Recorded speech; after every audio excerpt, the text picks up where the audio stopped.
For scholars of borderlands, these fuzzy regions between empires or areas adjacent to hardened boundaries between them, it doesn't take much to get us droning on about how central, no pun intended, peripheries and edges are to the actual centers of state power. It is at the edges of control where states often end up exerting their strongest efforts to impose control, and this often applies beyond nation-states to communities, religions, cultural institutions, and virtually any other conceptualized group.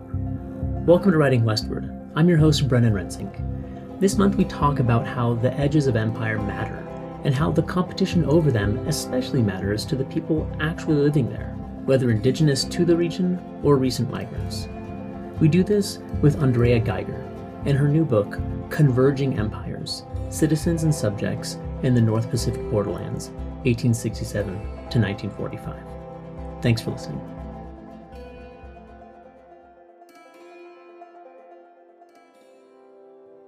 For new listeners, allow me to take a moment to explain a bit about Writing Westward and myself. Each episode features a conversation with people writing about the North American West: historians, journalists, novelists, poets, scientists, sociologists, and others. By showcasing their work, I hope to spark your curiosity to think more deeply about the region, its lands and environments, and the histories and experiences of the peoples who call it home. If a writer or topic intrigues you, you can find links to their work in the show notes or at writingwestward.org. And if you have a moment, please do subscribe, share links with friends, leave us a review or rating on Apple Podcasts or whatever platform you're using to listen, follow us on Facebook and Twitter, and send in some feedback. Writing Westward is supported by the Charles Redd Center for Western Studies at Brigham Young University, where I, Brennan Rensink, serve as Associate Director and an Associate Professor of History. For better or worse, this is a one-man operation, with me playing role of host, producer, sound engineer, publicist, and everything else, all tasks for which I have no training. But I am passionate about the North American West, so this difficult work is well worth the excuse to read more books and talk to interesting people. At the end of each episode, I'll include a little bit more information about me and my scholarship, and about the Redd Center, our public programming and projects, and funding opportunities that you could apply for. With that, let me introduce a little bit more about today's guest and why we're talking to them.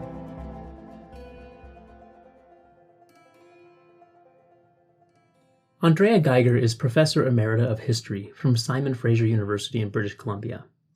With an international childhood spent in Japan, the Netherlands, India, and elsewhere, she had a successful first career as an attorney, culminating with a position representing the Confederated Tribes of the Colville Reservation in northeastern Washington state. Inspired by her upbringing, she then earned a PhD in history from the University of Washington.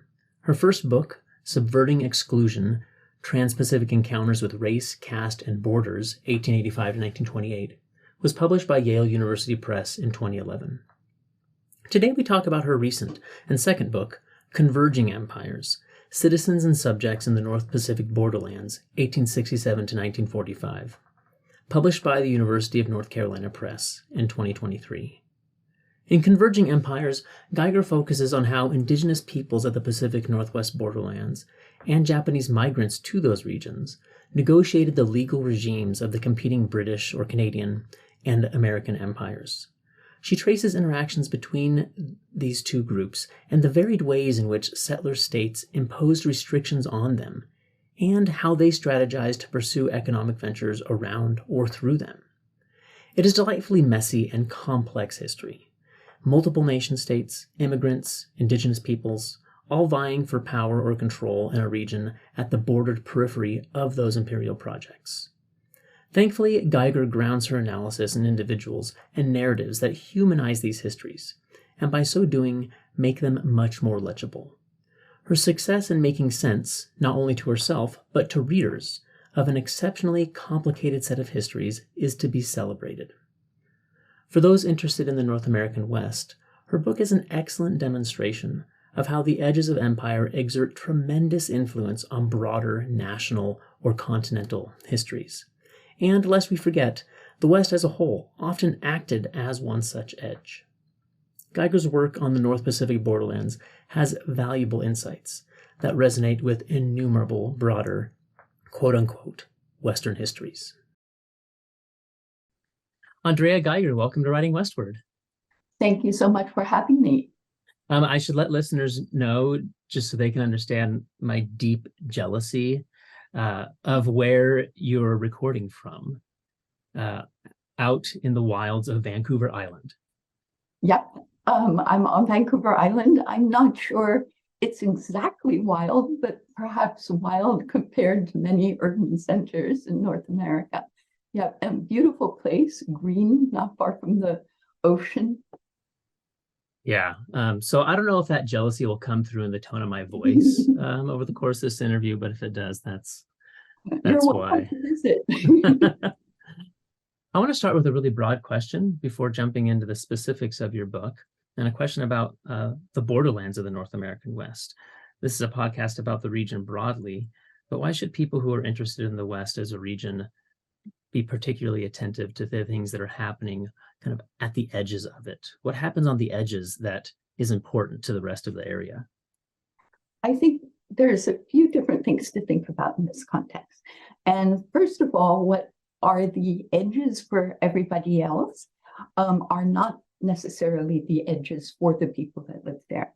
And I think if we want to look at history from an Indigenous perspective, or for example, from the perspective of people who arrived in the West from across the Pacific, rather than from across the continent, and before that from across the Atlantic, we have to be willing to center those parts of the world in the way we think about this history. There's also ways, and I tried to get into them in the book, that developments along the Pacific coast impact policy that's being crafted back in Ottawa, in Washington, D.C., et cetera, both during the late 19th, early 20th century, and then, of course, later during the Second World War.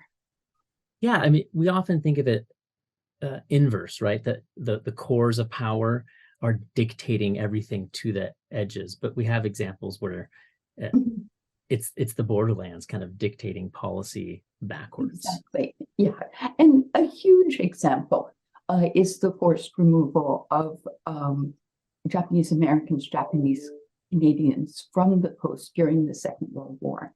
And before that, the constraints on access to citizenship that are imposed in the United States, in Canada, they are allowed to become British subjects because the treaty between Great Britain and Japan prompts what people in BC want to do. But what people in BC do end up being able to do is to persuade the Privy Council in London, which is then the final arbiter of cases arising out of Canada, to uphold legislation in BC that denies people of Asian ancestry and people who are categorized as, quote, Indians under the terms of Canada's Indians Act, the vote.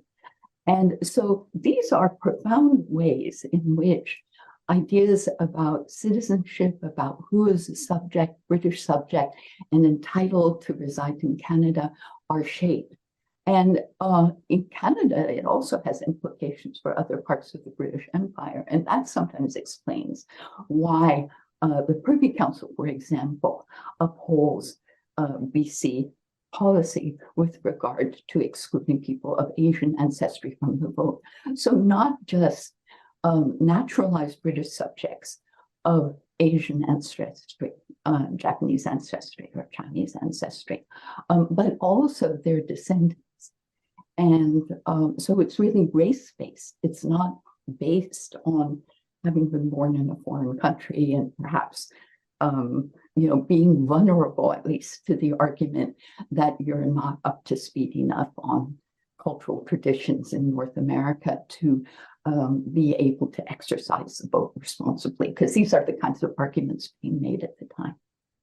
Yeah, and this is happening, a lot of it. Yeah, it's happening at the edges where there's these encounters between between peoples.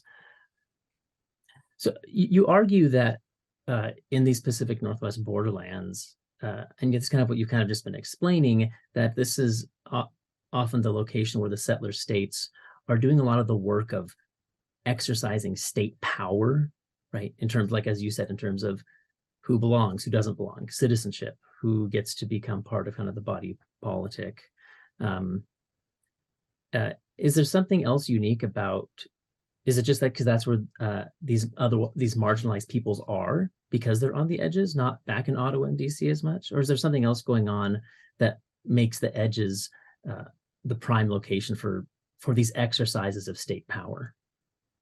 It's one of the things that's going on, but it's also a place where, in many instances, state power isn't yet really solidified during the period that I'm writing about, so late 19th, first half of the 20th century.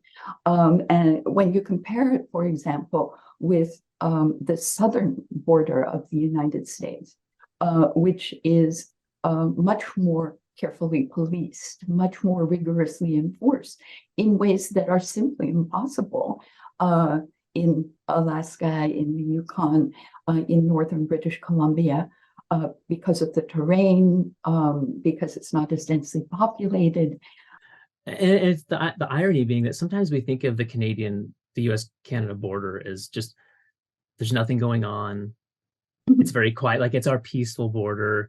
And when we think of, border policing and enforcement and some of the violence of exercising state power, we usually associate that with the southern border. But as you and lots of other recent historians have shown, some of the quiet border stereotype may apply for portions of the US-Canada border, but once you get out there to the coast and then are extending that into these maritime spaces, it is just a mess of stuff happening. It's so dynamic. There's commerce, there's immigration, there's illegal immigration, there's, during Prohibition, there's bootlegging. I mean, there's all kinds of stuff happening on this very far western edge of the border. It's a real dynamic region. It's a very dynamic border, and I think in its own way, it's as rich as those of the Southwest. There are a lot of different indigenous cultures, and it was a very rich borderlands region before any outsiders ever arrived. So there's so much to be plumbed and explored. There's also the legacy of the Russians. There's the Spanish left an imprint, and then there's the tension between Britain and America over where these borders were going to be drawn and the like. And I think even more interesting and yet to be plumbed is the history of people who arrive from across the Pacific and come into contact with people whose ancestors were originally from various countries in Europe. And many people from many different parts of the world are ending up here. And then the power of the state, on one hand, makes itself felt, but you also have indigenous people, you have Japanese people, this is part of what I write about in the book, who are repositioning themselves in ways that make sense to them in terms of the mix of obstacle and opportunity that is created by inscribing these borders across this region, and without reference to indigenous borders. So indigenous people are being impacted in different ways, and nation states are trying to impose a national identity on the indigenous people who live there. In Canada, interestingly enough, indigenous people are simply assumed to be British subjects.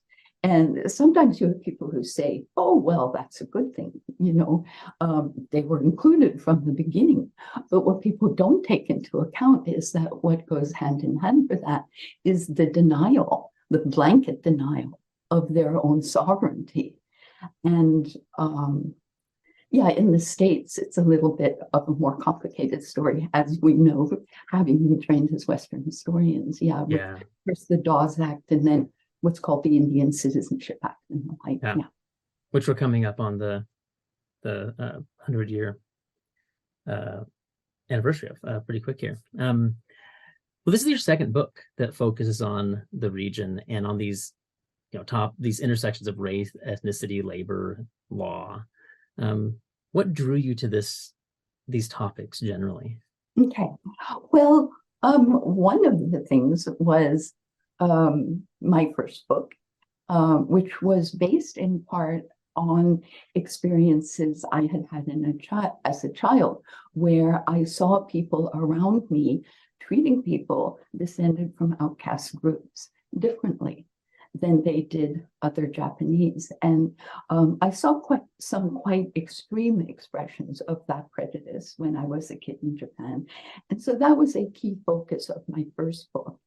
And what I came to realize when I was researching and writing my first book is that these ideas about outcast status also provide a language for understanding white racism. When people come to North America, you see Japanese immigrants equating the two. So white racism isn't offensive only because people are saying, oh, you're of a different race.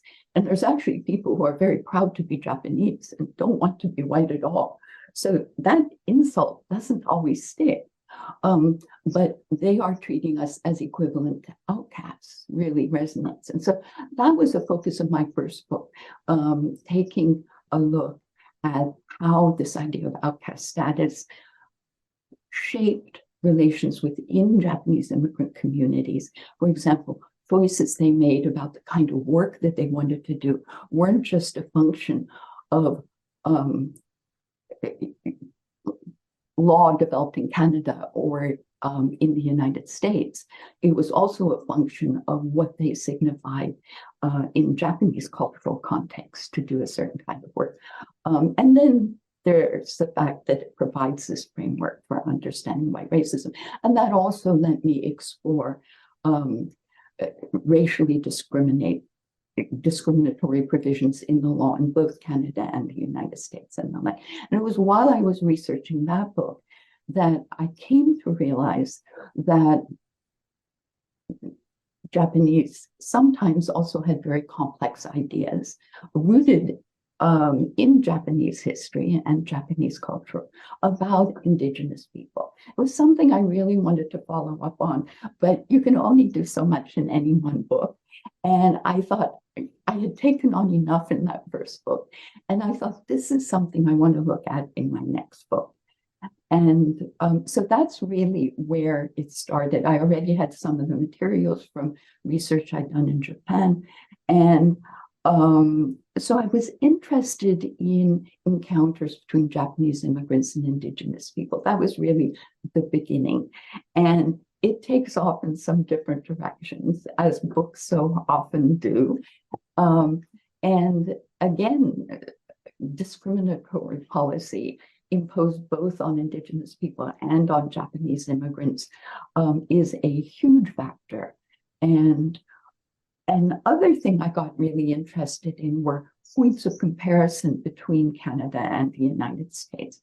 So the body of law that's imposed on indigenous people by both governments, for example, so what we call federal Indian law in the States and what we call Aboriginal law in Canada, has common roots in British colonial policy. For example, the Royal Proclamation of 1767 is critical in both countries in terms of establishing the basic principles that structured these bodies of law in both countries. So, for example, the principle that you have to require indigenous territory through treaty.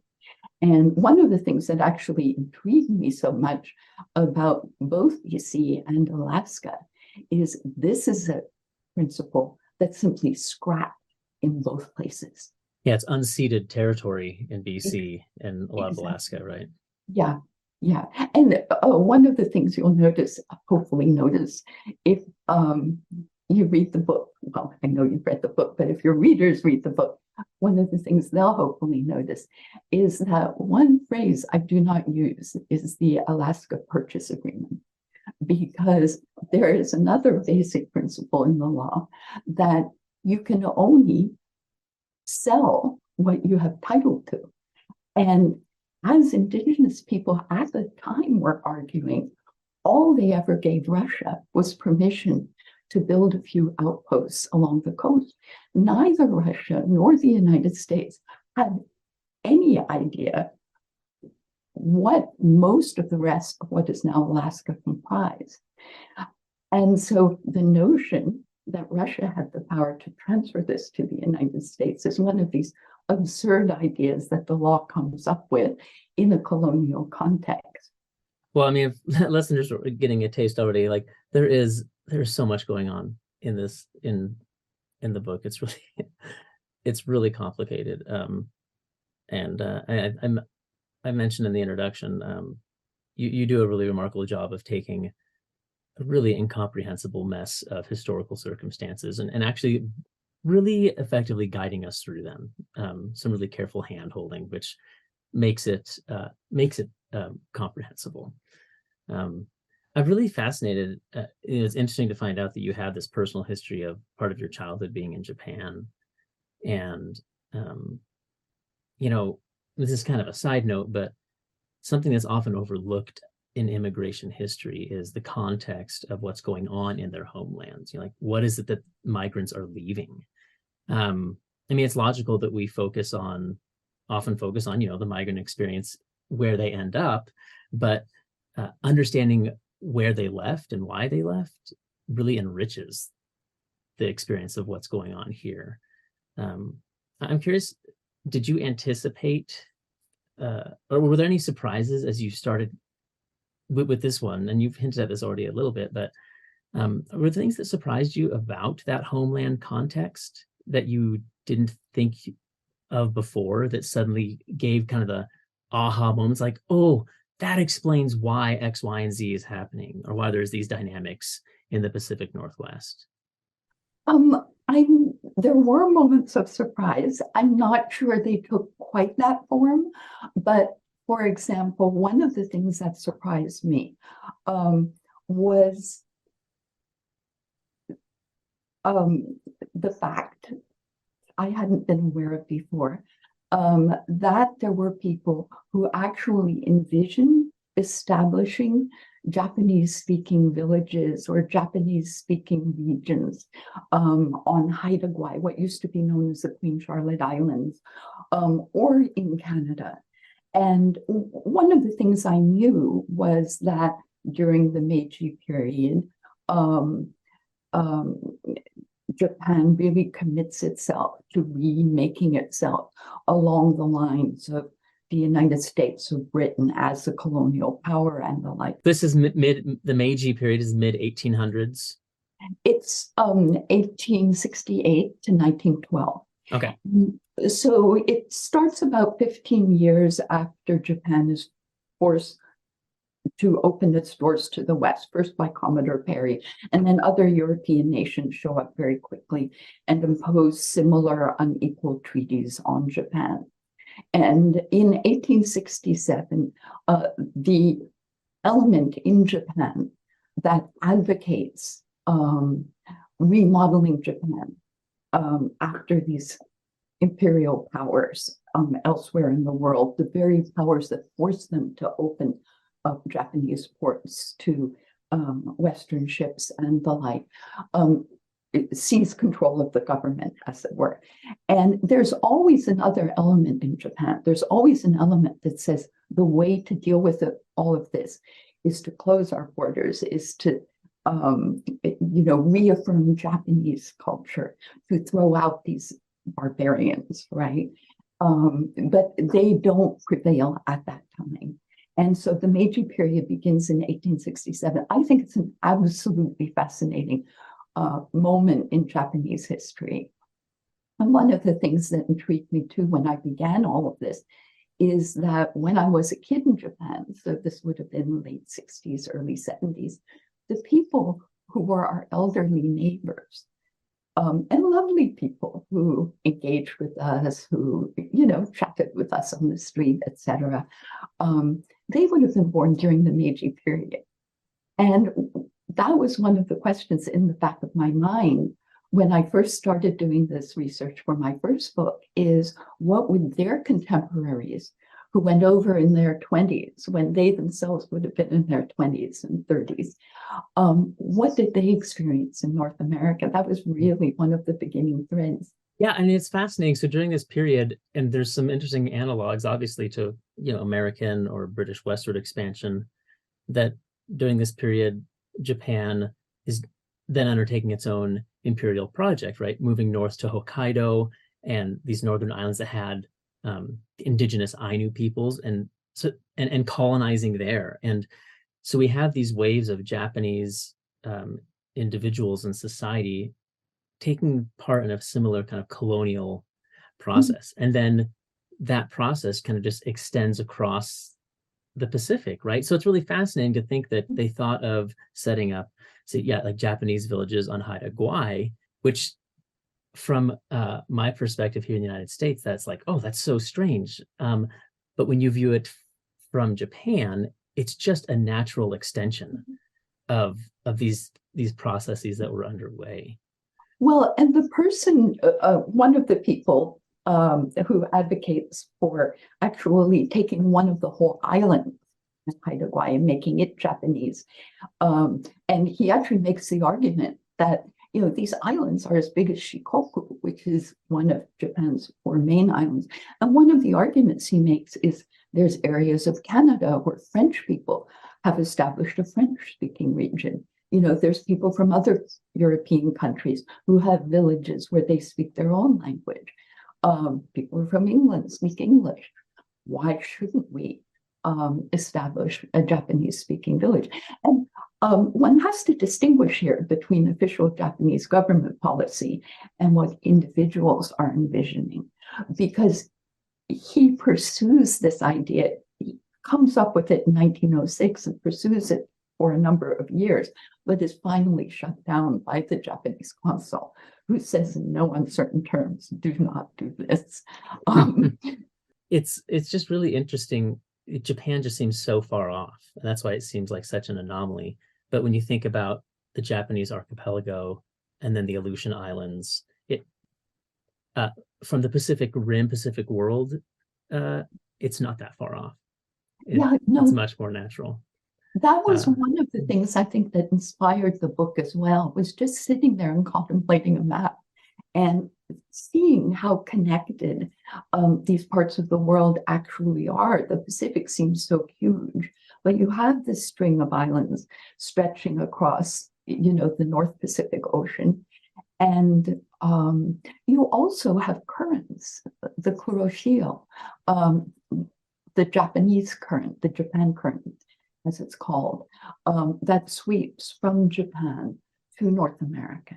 And it actually is something on which some Japanese immigrants, it's never all Japanese immigrants, right? Any group, there's a wide range of perspectives, wide range of arguments that people are making about belonging or not belonging.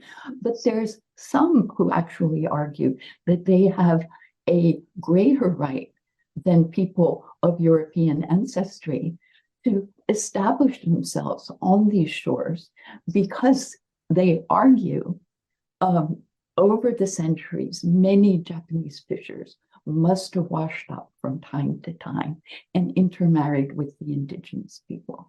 There's a big difference between imagining that and actually having evidence of that, right? But the fact that that can be imagined, the fact that there's these occasional shipwrecks, right, that reinforce this vision, is actually one of the arguments that a few people put forward for their presence along this coast. Yeah. And another thing too that was really interesting, and this was something I really realized only after I started researching the book, is that Japanese immigrants had their own pioneer narratives. So they have their own heroes who, as you put it in Japanese, parted the grass. You don't say blaze a trail, you say parted the grass for those who came after them, in terms of identifying places where they might be able to settle. One of the things about Meiji Japan is going through the same kinds of upheavals that European countries went through when they first industrialized. And, city centers, village centers, towns that previously had a key role to play in the pre-industrial economy become irrelevant as railway lines are put in and, replace riverboats and that sort of thing. And that happens equally in Japan. So you have a whole population that partly is drifting into the cities already to take jobs in factories and the like, but that have been rendered jobless in effect by the changes that Meiji Japan is undergoing. And so those are some of the people who come over who are looking for new opportunity and the like. This all sounds so familiar, right? Yes. I mean that's what's so fascinating.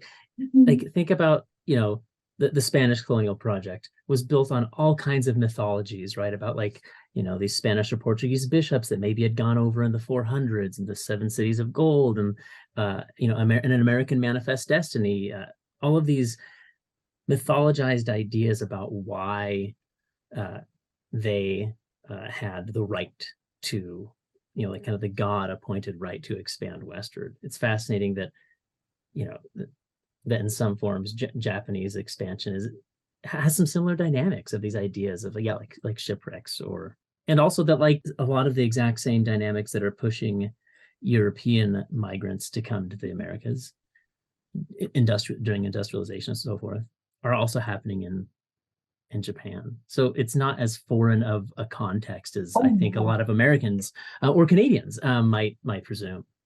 Yeah, one of the things about Japanese immigrants and also Japanese government officials and the like is that they share with their European neighbors, right?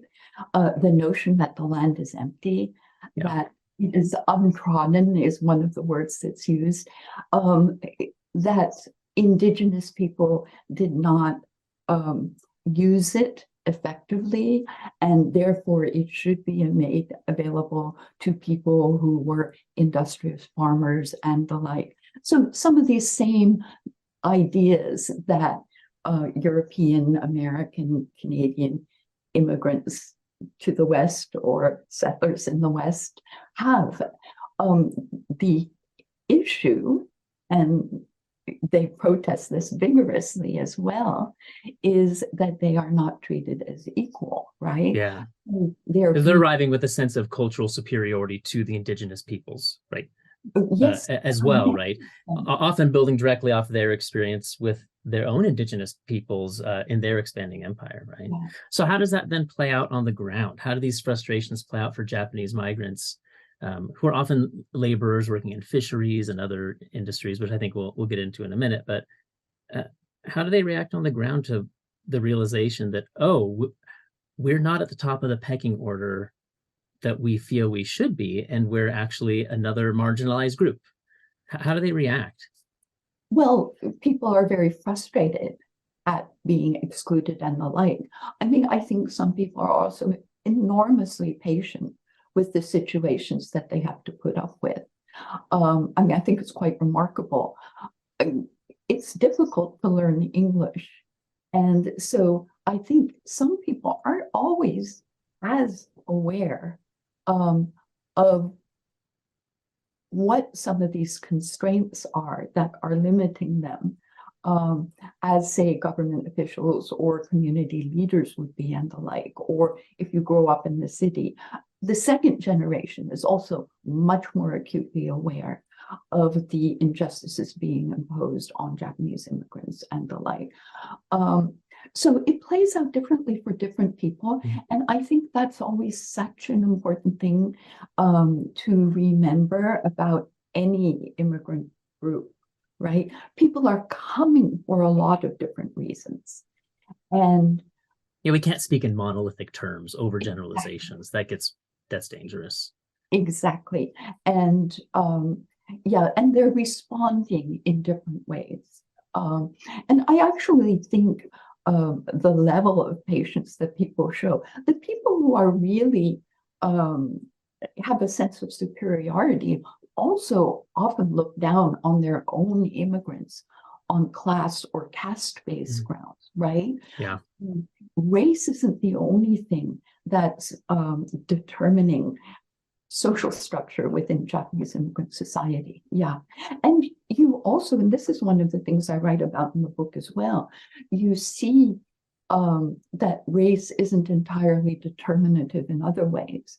So, for example, you see instances where alliances between local fishers, say in the Prince Rupert area, of different backgrounds, trump those between Japanese fishers up there and Japanese fishers down in Vancouver, right? Mm. So local concerns can at times Like trump bridge some of those divides in a way. Yeah. those racial divides.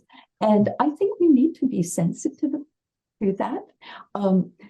These stories are much more complicated than they are if we look at them only through the lens of race. And race is an important lens. There's no question about it. And it's often a very cruel one. And it obviously reverberates even today in ways we also need to be attentive to and sensitive to. But it's not always in that time and place completely determinative of social interaction. Mm-hmm. Yeah. I want to get to some of the legal frameworks that start really impacting Indigenous peoples and Japanese migrants in the Pacific Northwest. But first, can you tell us kind of the main industries? So like, let's say that without restrictions or exclusions or laws that are impacting them negatively and kind of restricting what they're able to do, what are the industries that these, like the economic industries that these Japanese migrants or some of the Indigenous peoples would otherwise be or are trying to engage in? Well, the kinds of work that they end up doing is working in the fisheries. Along the BC coast, they come to be excluded from some of the most lucrative fisheries or limited in significant ways and the like. Mining is another industry. There's Japanese cultural considerations around mining, but it's also is it looked down upon? yes. Or okay, so in their view, that's kind of like a farther down the rung of kind of an economic caste system. Okay, maybe not gold mining so much, but if it's lucrative, maybe it's okay. maybe, yeah, but things like coal mining or the like, it is very much something either very, very poor people in Japan do, or even in some areas associated specifically with outcast status. And that varies from area to area in Japan. It's not everywhere. But so this is some of the shock that some Japanese migrants face. They arrive anticipating where they're going to be kind of in the social or economic pecking order, and then they find themselves doing jobs that back home would have been dishonorable or that they wouldn't have been willing to do. Yeah. And there are actually people who were interviewed, for example, in the 1960s and 70s, who say things like, I never told my parents that I was doing this kind of work, or forestry is another type of work. People work in sawmills and the like. I never told them because they would have been so humiliated to know that I had done that kind of work. And so that's very much one factor. And then there's simply what kinds of opportunities are available. Like one of the consequences of being excluded from the franchise in Canada is that to get professional licenses and the like, you needed to be listed on the voters list. So that has consequences. And of course, in the US, Japanese immigrants aren't allowed to become citizens, right? So it's only their children. Mm-hmm. Yeah. Yeah, American born. Well, let's pivot then to some of these legal considerations. So by the time we get into the late 19th century, the settler states, right, of Canada and the United States are imposing state power, forming and using state power to draw not just the border, but also social and legal boundaries about who belongs, who doesn't, who has what rights, and who doesn't. Walk us through some of the key kind of legal developments that indigenous peoples on both sides of the border and these Japanese migrants have to kind of negotiate and grapple with. Because this is where the rubber really hits the road for a lot of your book, is this display of indigenous and Japanese migrant agency in trying to actively chart a path through, just this mess of, two empires, two nations, like over and often overlapping and contradictory legal frameworks. How does some of this develop kind of around that turn of the century era? Well, one of the things you see, for example, as the alien land laws and the like begin to be passed in the early 20th century, first in California, then in other Western states and the like, is you see people making decisions as to what is most important to them. And if having access to land is important, you see people actually deciding to move north to Canada and the like. And you see the inverse as well, when people in Canada are denied the vote. And it is important to them that at least their children have the opportunity to actively participate in political processes where they live. You see some of them make the decision to move to the United States. So Japanese migrants going in both ways. Going both ways, and sometimes in response to some of these laws and the like. One of the examples I talk about in the book up in Alaska is Jujiro Wada, who is an early prospector and adventurer. And one of the things that's interesting about him is he's claimed both by the US and by Canada, by the Yukon and by Alaska. But in the US, he's not allowed to become a citizen. This is sort of finally entrenched in a case that comes out in 1922, but it's already pretty much understood before that. And so in Alaska, you have to be a citizen in order to stake a mining claim.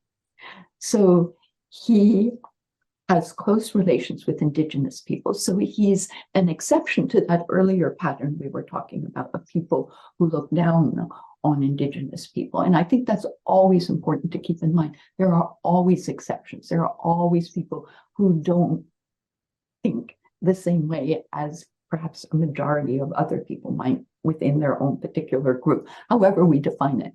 And so he has learned a lot about traveling to Alaska, is a wonderful prospector, apparently, finds all of these claims that other people don't, or identifies some very major claims. And all he can do is guide other people to them. In the Yukon, on the other hand, he is able to become a British subject. And I actually came across a notation in a US border crossing file about Wada, Japanese, who had identified himself as a Canadian. And as so, a British subject. Okay. Yeah, basically a British subject. Yeah. And so he is able to file mining claims in the Yukon and the like. But he also plays a key role in the development of certain cultural traditions, the Iditarod, et cetera, in Alaska. And the other fascinating thing is Japan also claims him as an empire builder. So you have three different nations, right, celebrating him as an empire builder. What you see him doing is, in effect, remaking himself, redefining himself on either side of this US-Canada border, in response to the constraints or opportunities that exist on either side, right? Another example that I talk about in the book are the Tsimshian, who converted to Christianity in BC, not far south of where the US-Canada border comes to be drawn.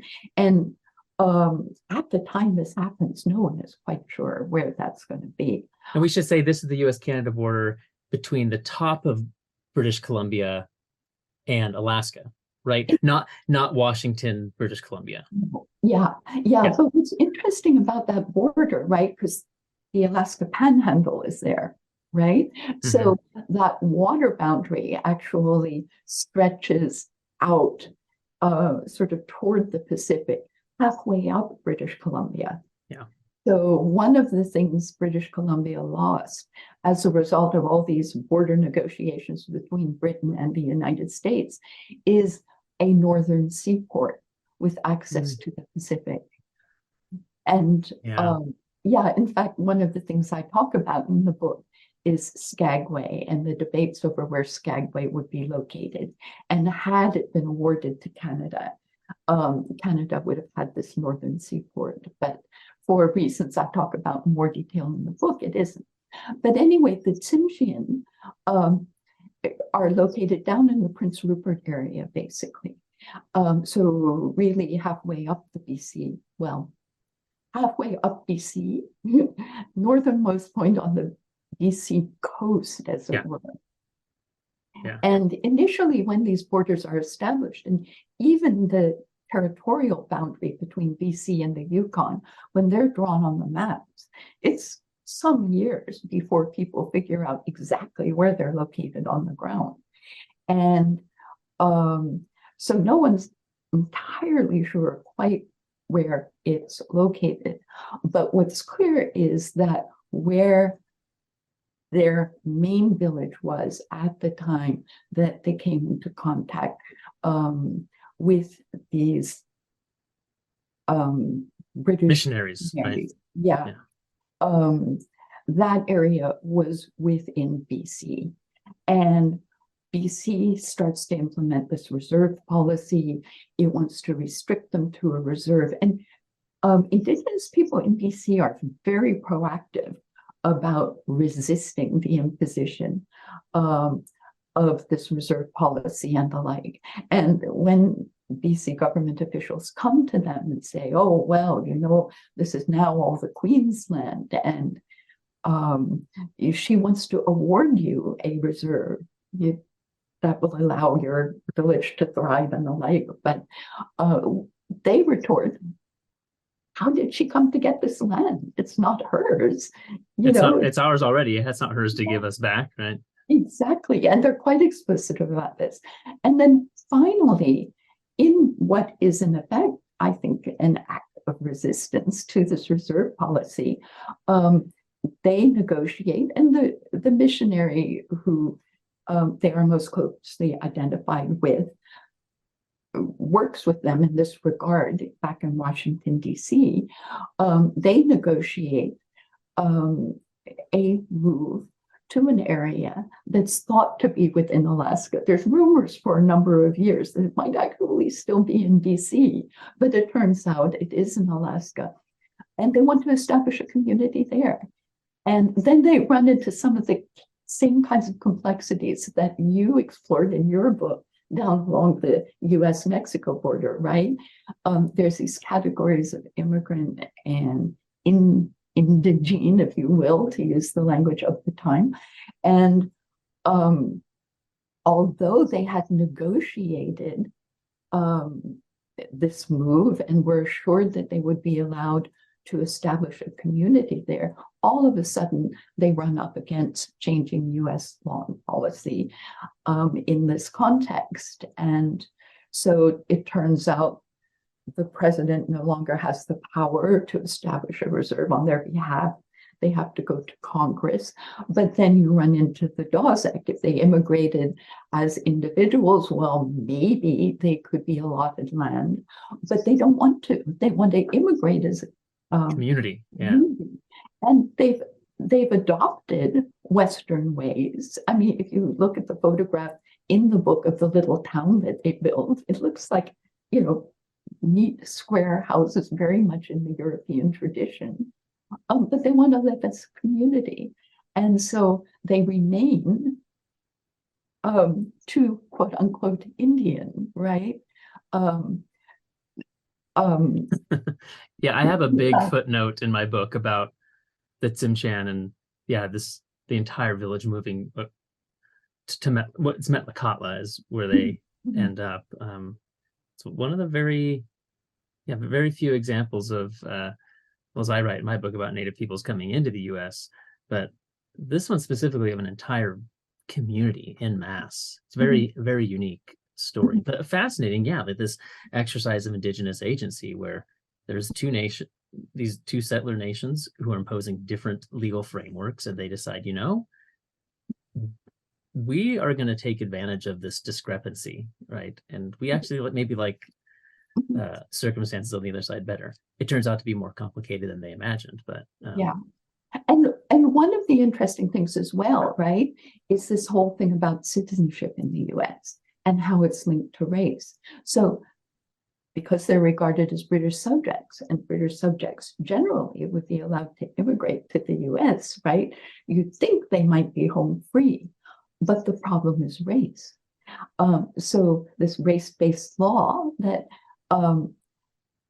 denies people who aren't of European ancestry the ability to become citizens starts to loom as well. And there's actually a case that links the cases that deny citizenship to Japanese or Chinese immigrants, to indigenous people born across the border, right? Because they lack the adequate percentage, as it were, of European ancestry. And you see American officials also expressing anxiety about granting them citizenship as an exception because it might erode the bar against admitting Japanese and Chinese immigrants to citizenship. And you see the same thing on the BC side of the border, where you see BC officials expressing anxiety about allowing Japanese immigrants to vote, because then it might erode the bar against allowing indigenous people to vote. oh So man, there's this incredibly complicated and interesting interplay on both sides of the border. And at times you see coordination across the border. For example, Mackenzie King, when he conducts an inquiry into Japanese and Chinese immigration early in the 20th century, he assures his American counterpart at dinner one night that what his commission will end up finding is that there need to be restrictions on Japanese immigration. And from a legal perspective, right, you don't reach a conclusion until you've heard all the evidence. The commission is still underway, but yeah, he assures American immigration officials that, they're going to do the same thing and start imposing limits on Japanese immigration. well, this is a great example of kind of where we started, this idea that on the edges of empire, where sometimes state power is really at its limit, is where the state then ends up most aggressively exerting certain forms of power.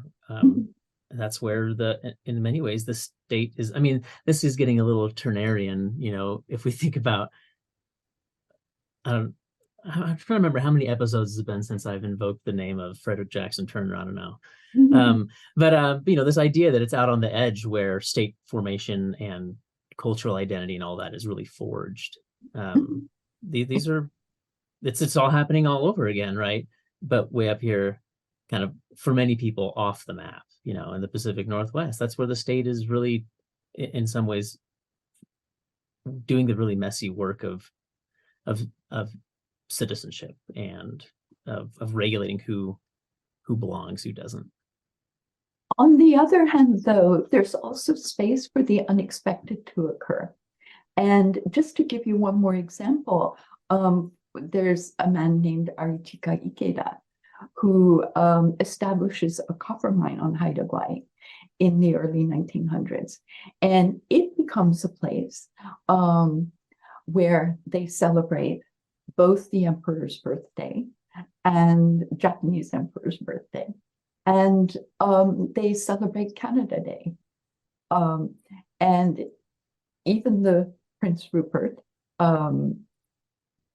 newspaper that argued vigorously against Japanese immigration and Japanese laborers participating in the local economies and the like, come to admire Ikeda and this mine that he builds. He regularly has visitors from a nearby community of settlers of European ancestry and the like visit his place, which is actually described as a Japanese village by one of the Japanese visitors to the mine and the like.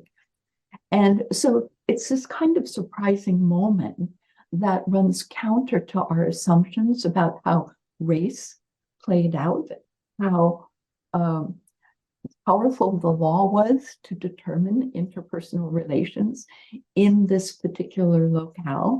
It may be partly because it's quite remote. It's about 90 miles off the coast of mainland BC. So that may have been a factor. But in this region, there is also space where the unexpected can occur, right? The surprise can occur, and where you see the limits of state power and not simply its ability to impose constraints, right? And you see that partly through the strategies of indigenous people or Japanese immigrants or the like in response to it. Yeah, it's an area where they're able, and this happens across, all borders and borderlands. These are often areas where people do have a little bit more flexibility. If it's more remote, it's far from the center of power, to negotiate and to carve out spaces for themselves, which creates the very kind of sense of nervousness and insecurity for the state that then causes them to then sometimes come in and say, oh, we need to impose order because it's chaos out here, right? It also gives rise to these rumors about Japan. Like, Japan is pushing out into the North Pacific, not, I think, with any intention of formally colonizing North America. I mean, we learned that from that consul that shuts down the immigrant who wanted to establish a Japanese village and the like. But they are interested in asserting themselves as a Pacific power. They want a fair share of the marine resources of the North Pacific, marine mammals, fish of various kinds, etc. And partly to feed a growing population, partly, I think, because they're already moving into northern China and Manchuria and the like, because there are lucrative opportunities there as well. There are many, many millions of people that need food there as well. Yeah. So for colonial resource extraction, this is kind of in there. I mean, we're exerting the Monroe Doctrine, saying this hemisphere is our backyard, don't mess with it. Japan is doing this in response as a various kind of similar rhetoric at the same time, but in their view, their backyard extends across that northern arc of the Pacific. And they are a Pacific nation, there's no ways about it. And one of the reasons they don't have more marine mammal resources, for example, in their immediate area is because those populations were devastated in the late 1700s, throughout the 1800s, by British and American vessels and the like. And so there are people who say directly, we deserve a larger share of these marine mammal resources further out in the Pacific because of that, etc. So, and it's because they're appearing more frequently in the North Pacific and the like, in part, that there's this groundswell of rumor about Japanese spies, about illicit landings and the like. And it's not that they never occur. For example, there's a group that arrives in the late 1800s in Canada, and again in the early 1900s, and they smuggle themselves ashore, thinking that otherwise they would be stopped. What they don't realize is the law in Canada at that point in time only says you have to report to an immigration inspector. So they didn't need to worry, right? But these rumors of spying, even Wada comes to be accused of being a spy because he has these detailed maps of Alaska. Well, of course he does, because exactly. And so this then feeds, or at least naturalizes, if you will, the idea when the Second World War actually breaks out, that these people, many of whom have been living in North America, in Canada, or the United States for decades, suddenly pose a danger. Yeah. And even more absurd is the idea that their kids or their grandkids pose a danger, right?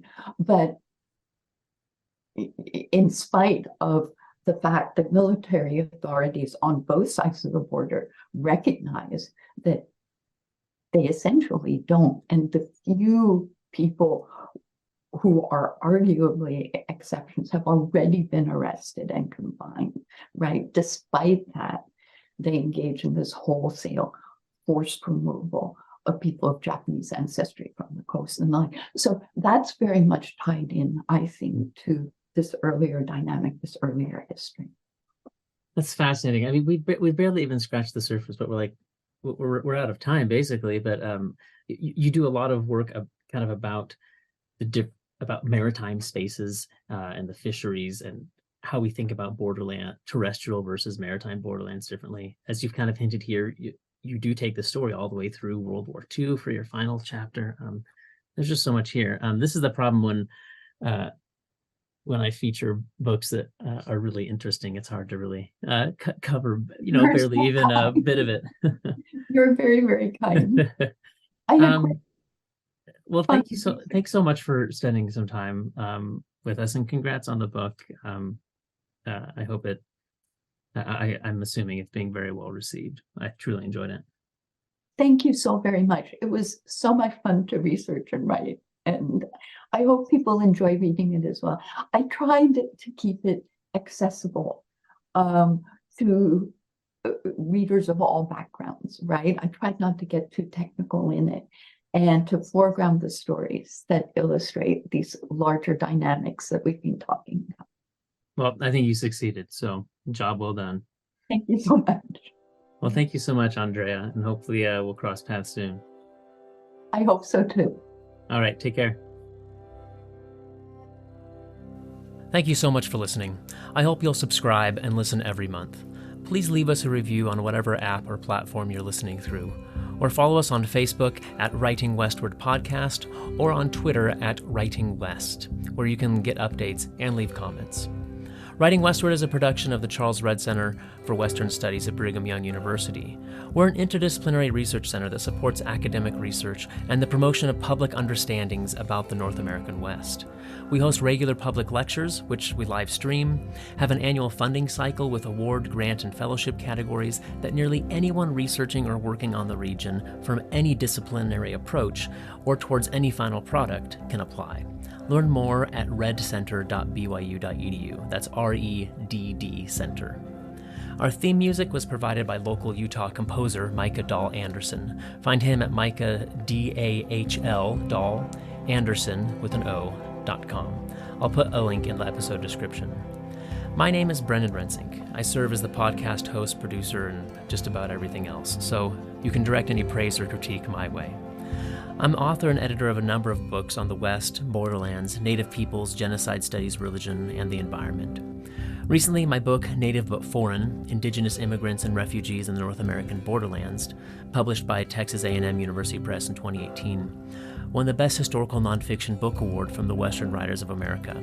In an anthology I co-edited with P. Jane Hafen entitled Essays on American Indian and Mormon History, published by the University of Utah Press in 2019, won the Metcalf Best Anthology Book Prize from the John Whitmer Historical Association. Here at the Redd Center, I'm also general editor and project manager of a great digital history, public history project named Intermountain Histories. It's a free mobile app and website, intermountainhistories.org, that curates student-researched and written microhistories of the region, complete with archival photos, bibliographies, and more. To contact me about the podcast, my own research, or anything else, head to bwrensink, that's RENSINK.org, or follow me on Twitter at Brendan W. Rensink. Until next month, be well, be curious, and be kind. Cheers.